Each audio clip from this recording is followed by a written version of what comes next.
It's good coffee. Thanks for joining me. Good to see you. I'm Jerrel. Today I want to discuss Pokémon Scarlet and Violet Switch 2 versions. We will see these games enhanced and improved in some ways for the upcoming Switch 2, but I want to discuss what we can realistically expect to see in terms of improvements and what we are unlikely to see, what Game Freak most likely won't change or improve about these games. So I just want to share with you briefly my personal journey. I'm very excited. I just got my 5th gym badge. I was fighting this guy that was dressed all in purple. The gym was purple. All his Pokemon were purple and very tanky. But I was able to deal with them, and I thought, cool, I'll get a purple badge, poison type. I think I get the theming. It all made sense to me by the end of the gym battle. And then I got a pink gym badge. So you never can tell with people, can you? Anyway, I've discussed the Pokemon Scarlet and Violet games a few times in previous videos, and I don't want to repeat any information. I think that's pretty boring for people. So I do want to keep this intro and this video fast. I'm very busy with my own game development work. I have a number of titles that I'll be finishing up and shipping later this year, and I don't really have the luxury of time to spend all day talking about these kinds of topics and making videos. So I'll do my best and share any information and my thoughts on the topic. So with that out of the way, let's go ahead and take a look at what we can expect from the Switch 2 versions of Pokemon Scarlet and Violet. So I don't actually remember where I am in this save file, so we're going to run around and see what we have going on here. Now, we are just waiting for this loading screen here, and that brings me to my first point. Is the first thing we can expect from the Switch 2 version of this game is faster loading times. You can see we are sitting here, the loading symbol is there, I'm in front of it, but we can absolutely expect to see faster loading times. It felt like, from a modern gaming standpoint, that felt like it was a little bit too long here. So on the Switch 2 versions, absolutely. We can even see this, say for example, in the examples Nintendo has shown from the Legend of Zelda games, that there are significantly faster loading times. As we can see here, the characters' graphics that are popping in and out from a distance. The reason why we do this in game development is that there is a performance cost. Games have a rendering budget. They can only render so many things on screen. Look at our hand, just sort of.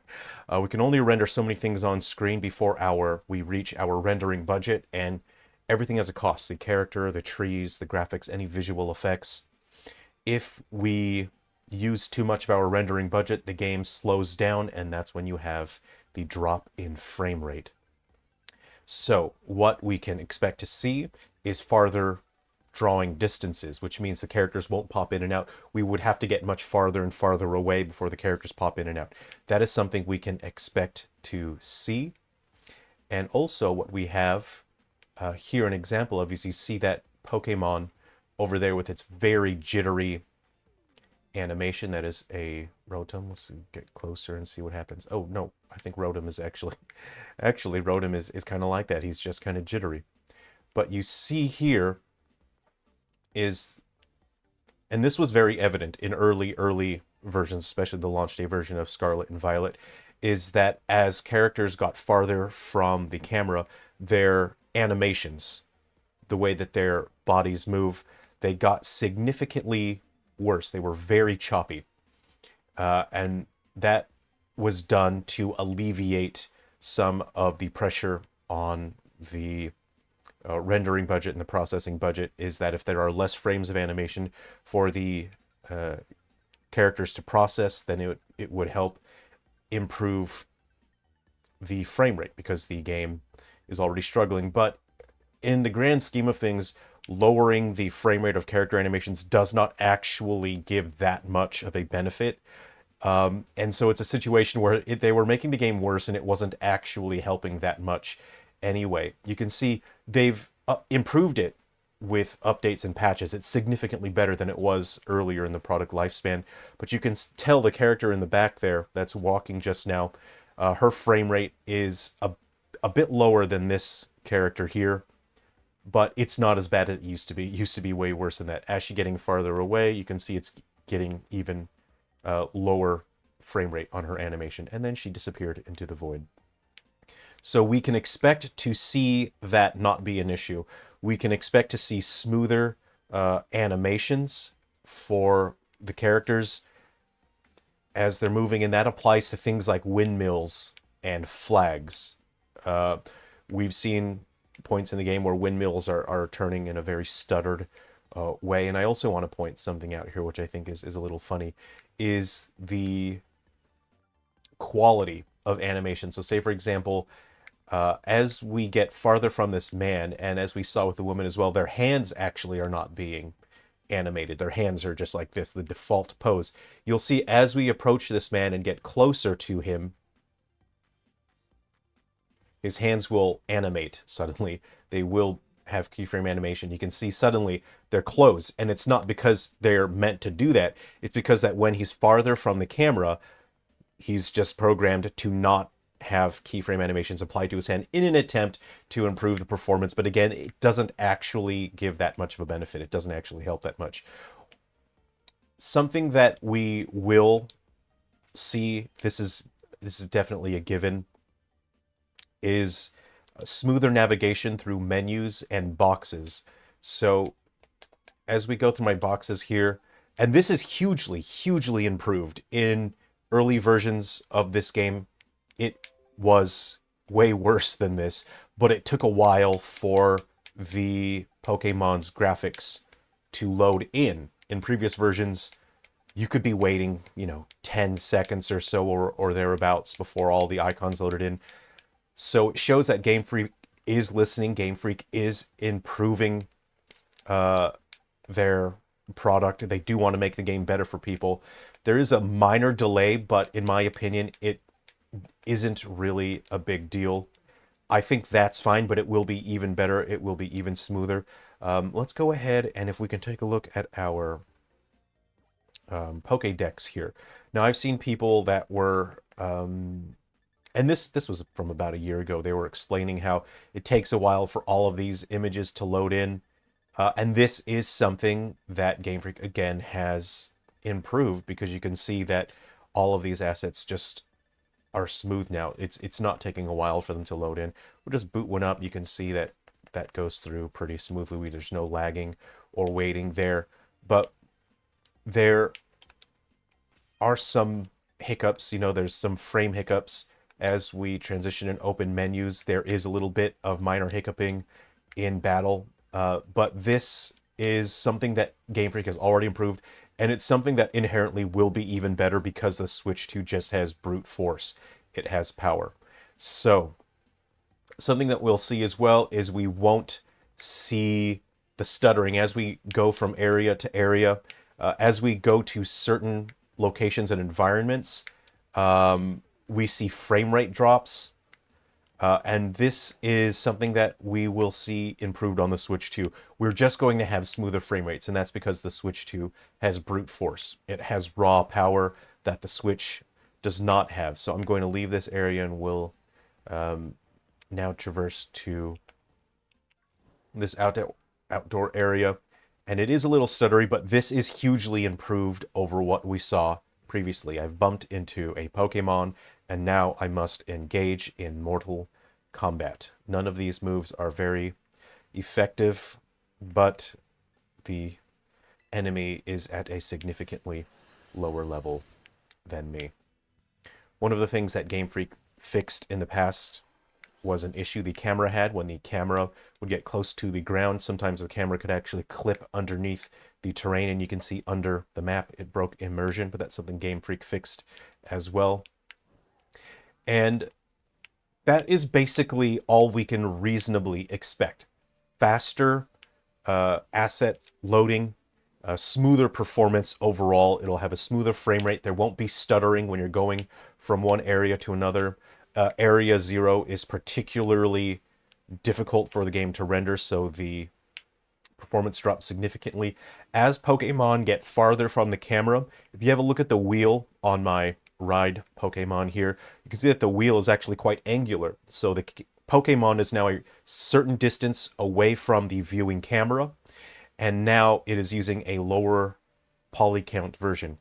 All of these game graphics are made out of polygons. They're formed by things called vertices. A vertex is like a dot. It's connect the dots in real space, but the more vertices you have, the more polygons you have, the more expensive it is for the game to render, so it negatively, in fact, impacts performance. You can see the wheel is still very angular. When the camera gets closer to the character here, you'll see that the wheel is suddenly round and smooth. So it's a higher quality visual asset, but it costs more to render. If we have a bunch of Pokemon that use their high quality models here, that causes performance drops. But because the Switch 2 is significantly stronger, most likely we won't see this. Most likely we won't see the lower quality versions of the models until very far away.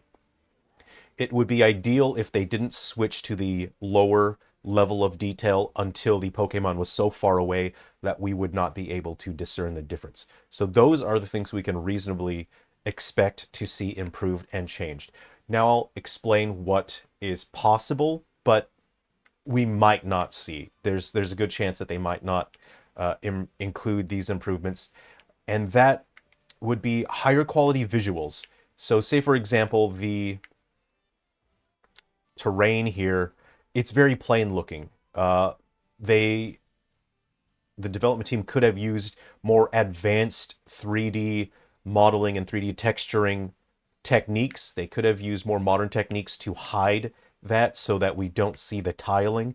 Textures have to repeat. We have a finite amount of memory available on the system in which to load in our graphics. So we can't just have infinitely unique visual graphics. So we repeat the textures by tiling them, but it is unfortunately quite unpleasant to look at when you can see that it is obviously tiled. Games like Xenoblade Chronicles X look fantastic, and they're able to hide the tiling using modern texturing techniques. That's something that we don't see here, and it's unlikely that we will see that improvement in the Switch 2 version. It just requires some specialized 3D modelers and texturing work, and that is not something we've seen from Game Freak before. So we are very unlikely to see an improvement in visuals in terms of the environments like that. It's possible, but not likely. It's possible that we will see higher quality visual effects in terms of bloom and reflections in the water. If you have a look at my reflection, you can see that it's actually like a lower quality image in the water. You can see that it's actually quite pixelated. My character's reflection is in the water. It's very likely that we will see an improvement where that will look better. Anything under the water will look better. You can see that's actually looking a bit pixelated, the Pokemon there under the water, the Peekaboo, as it were. We'll have a look at the Psyduck here. And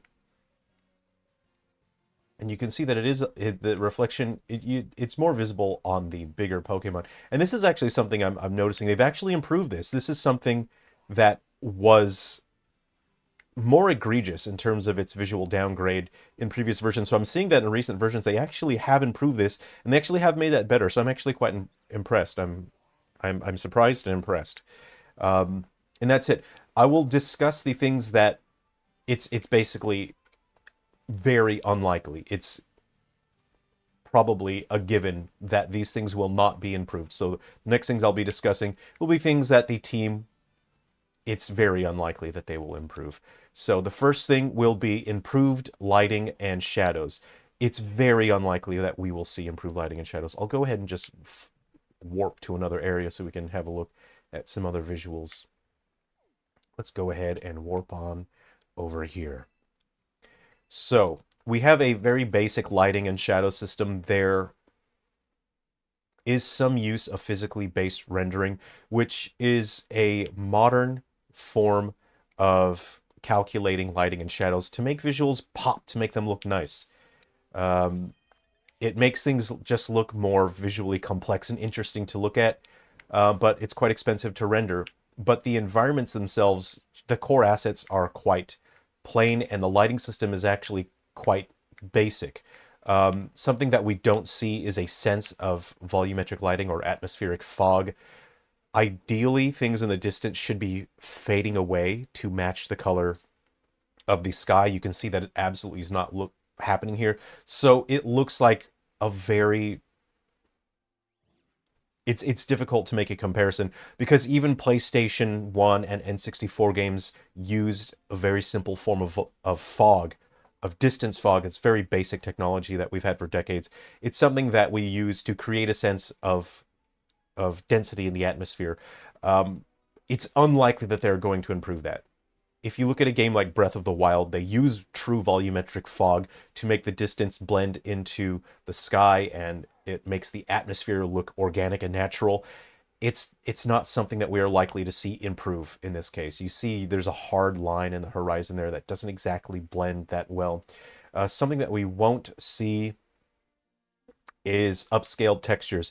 These textures are not really that bad, but you can tell that the grass itself is kind of low resolution. The rocks are low resolution. We are very unlikely to see them improve that because we've seen in the trailers for Legends, not Legends Arceus, Legends ZA, that there doesn't seem to be a difference in the, well, that much of a noticeable difference between the texture quality. There probably is some, but we haven't really seen that. So it's unlikely they'll go through the effort and time because the development team has so many other things to focus on. We won't see upscale textures, and we most likely won't see a removal of any inherent glitches.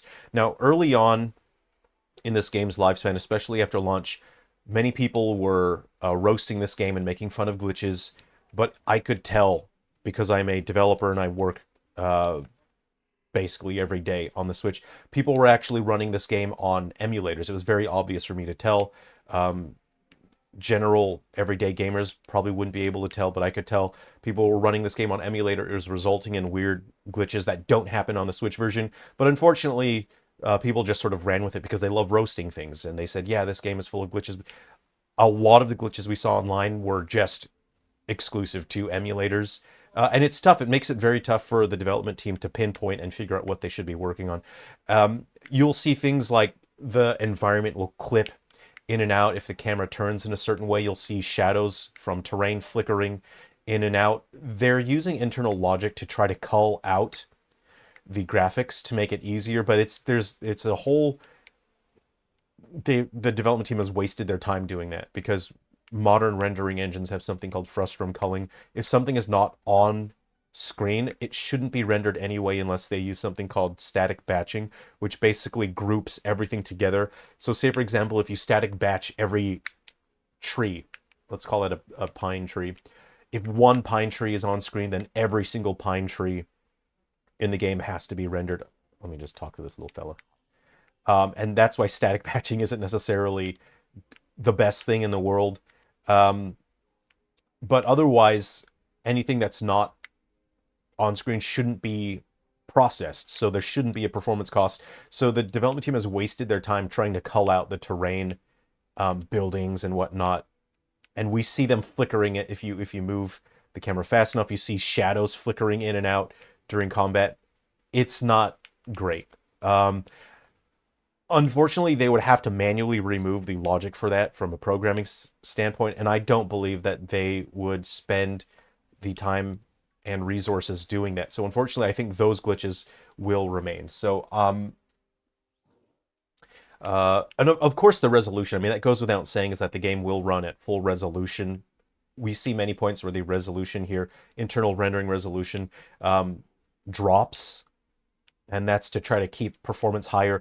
And they actually, Game Freak has improved that repeatedly through patches, but it's still not great. They have improved it, but it's still not great. Oh, Dratini there. Neat. Very cool. So I want to share my personal recommendations and thoughts, what I want to see improved. Basically, my wish list. I really like these games. Someone once commented and said that they were getting kind of irritated with me constantly talking about this game and just pointing out things that weren't great. And I only do that to be constructive. I really like this game. This is among my favorites in the series because of the gameplay. I really enjoy the gameplay. The story is, I wouldn't say the story, but the plot. The overall plot is significantly better than what we get in games like Sword and Shield. I had a lot of fun with this game. I really enjoyed it. So, me saying any kind of critique towards it is purely constructive and to be helpful. I really, really like these games. It's among my favorite in the series. So my personal recommendations and thoughts, I would remove the dynamic asset loading from the game. This game has to dynamically load assets in and out as you reach certain areas or you you know have to keep the system from having too many assets in memory, otherwise the game would crash. But because the Switch 2 has so much more memory, 3 times the memory of the original Switch, there isn't a need to dynamically load assets in and out. Things like, opening the Pokemon box and trying to load in the icons there, you don't have to do that anymore. So I would personally recommend removing any kind of dynamic asset loading because that results in stuttering. There is no reason to have that, and the Switch 2 can handle anything that's in this game. All the assets just loaded in. The Switch 2 can handle it.